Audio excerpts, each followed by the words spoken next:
Hello, I'm Sarah Robinson from Nautilus, and today I'll be talking to my colleague David Appleton, who's the head of professional and technical at Nautilus, about a year of wins for Nautilus members. Welcome, David. Thank you, Sarah. I'd like to start with a recent success that will mean a lot to many members in the UK, and that's what you did with the Dreadnought Medical Service. Can you tell us what the service is and what problems you were dealing with this year? Sure. So the Dreadnought Medical Service is a priority medical service for seafarers aimed at getting seafarers back to sea as soon as possible if they experience any medical conditions. And the idea is essentially that the treatment should be faster than you would receive in your local NHS area. However, there's been numerous problems over the years, and seafarers have been finding that isn't the case when they visited the Dreadnought. And additionally, there's been some issues to do with funding that have prevented seafarers resident in Scotland and Northern Ireland from accessing the service. So we've been pushing very hard for a number of years to try and resolve these issues. We've actually made several breakthroughs this year. First of all, we've um, secured government support for the principle of continued priority medical service for seafarers, and we've also received support for us to investigate jointly with MCA and the local NHS services the provision of devolved dreadnought services to solve this issue with access for Scotland and Northern Ireland. Additionally, we've continued to work with Guy St Thomas's Hospital Trust to try and resolve the issues that are present there with the current dreadnought service. We recently had a meeting with them at the beginning of October where they were able to report on several advances in data and in their arguments internally with regards to priority service for seafarers. So although I wouldn't go as far as saying it's resolved and all of the issues are ironed out, there's certainly some positive progress there, and we do hope that seafarers will be seeing the effects of that shortly. You also do a lot of work on cadet training, for example, influencing what goes on in the syllabus at UK maritime colleges. What's been happening on that front this year? So members will be aware that the MCA conducted a two-year project which they called the Cadet Training and Modernisation Programme. Nautilus were heavily involved in that project. We devoted significant resource to that, and the main result of that project was that the UK training syllabus was thoroughly revised and modernised.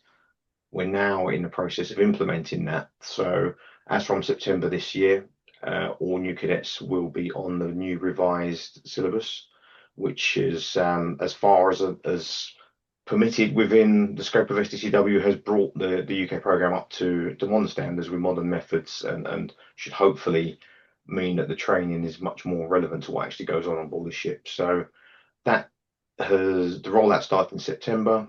Alongside that, we, through the MEF, have secured support for UK colleges to invest in equipment and systems needed to allow for that upgrade and modernisation. And there's been several other projects as well, notably the electronic training record book, which has been rolled out alongside the modernisation of the syllabus. And again, the aim of that is to modernise the cadet training experience and take advantage of the additional functionality, etc., that's available for a digital service rather than the old paper record book.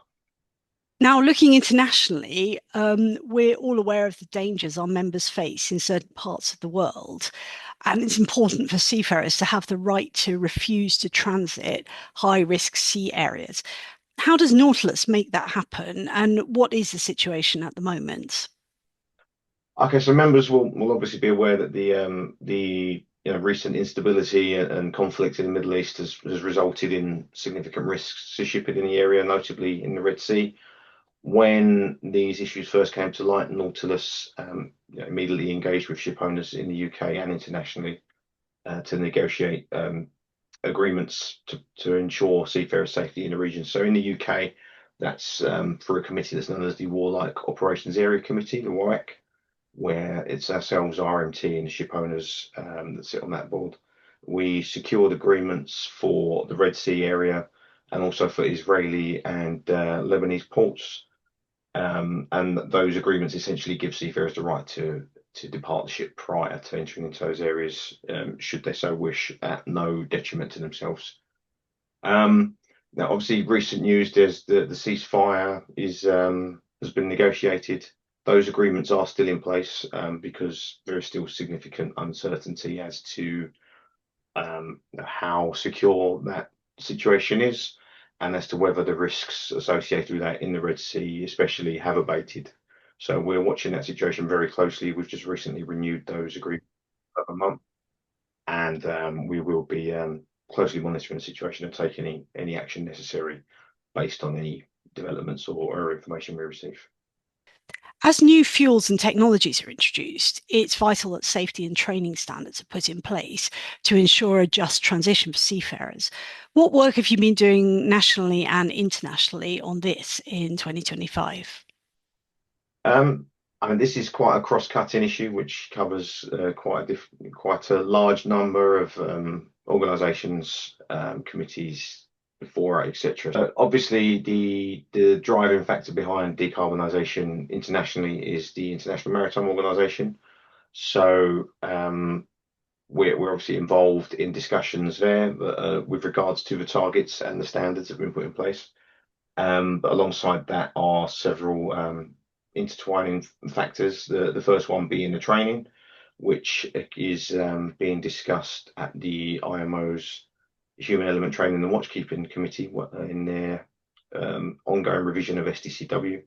So one of the key factors that's being considered in that process is the need to train for future fuels and future technology. So it will be addressed in SDCW. However, that's obviously a long process, and we need to think about what happens in the interim. So interim, nationally, we're obviously paying very close attention to the direction that it's heading internationally, obviously, because we don't want to develop standards and training which then isn't compatible with what's agreed internationally.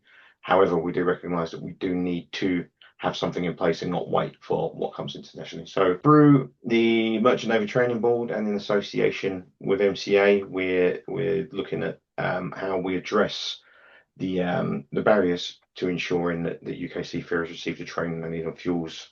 One of the most significant ones is the fact that under the current training standards, you require sea time on a vessel burning low flashpoint fuel in order to become certificated to serve on the vessel burning low flashpoint fuel. And as more and more ships burn future fuels and low carbon fuels, we imagine that's going to be a significant bottleneck. So we're looking at alternative means of meeting those requirements. And then there's obviously, alongside the training issues to do with future fuels, is the safety issues as well. So again, in the International Maritime Organization, they're undertaking a safety study of these fuels, and that's essentially what the training standards are to be based on, is the findings of that study. So again, we're participating in that to ensure that the seafarers' interests are given due consideration. And there's another thing that I know you've been working on as well, other technology for autonomous ships. What have you been doing about maritime autonomous surface ships, or MASS, this year? Again, this is so mass is an issue we've been heavily involved in for quite some time now. The initial impetus and drive behind it came in 2017 when a proposal was put forward to the International Maritime Organization to develop a regulatory framework to allow for the operation of mass. So we've been heavily engaged in that process since the very beginning. It's now almost at an end. The initial step is to develop a non-mandatory code, which we've been involved in various capacities, the main one being through the IMO's mass working group and the intersessional meetings that have been held there. We did initially have some concerns around the direction of travel there, and that insufficient consideration was being given to human element issues and to protections that are in place on board conventional ships. And we felt there was potential for the regime put in place for mass to undermine the regime that's in place for conventional ships. But we were successful in ensuring that the guidance that's been agreed so far is actually fit for purpose, and it takes due consideration of those human element issues. Then nationally, There have been several projects and work streams that we've been involved in. The main one was to introduce a training regime for operators, remote operators of small vessels in UK coastal waters.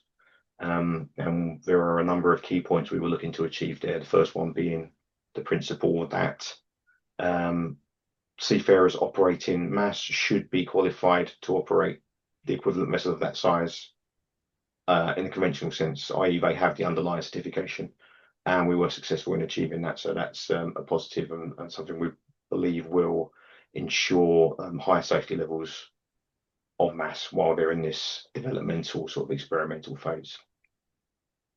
That sounds like really good news for members. Have you got anything else that you'd like to tell members about the professional and technical team's work this year? No, it's not any specific topics. I don't think I'd just like to draw attention to the Nautilus P&T forum, which we hold 3 times per year. And that gives it's open to all members and gives them the opportunity to one, hear updates on the work that we're carrying out, and secondly to raise any issues with us, bring them to our attention, and discuss them with like-minded maritime professionals. So we just encourage members to look out for an invite for those meetings, and you'd be welcome to come along, and we would welcome your expertise and your input. Thank you, David. I can vouch for that. The Professional and Technical Forum is a very interesting and useful forum. And I'd also say that if you need to get in touch with David as a member, then you email protech@nautilusint.org.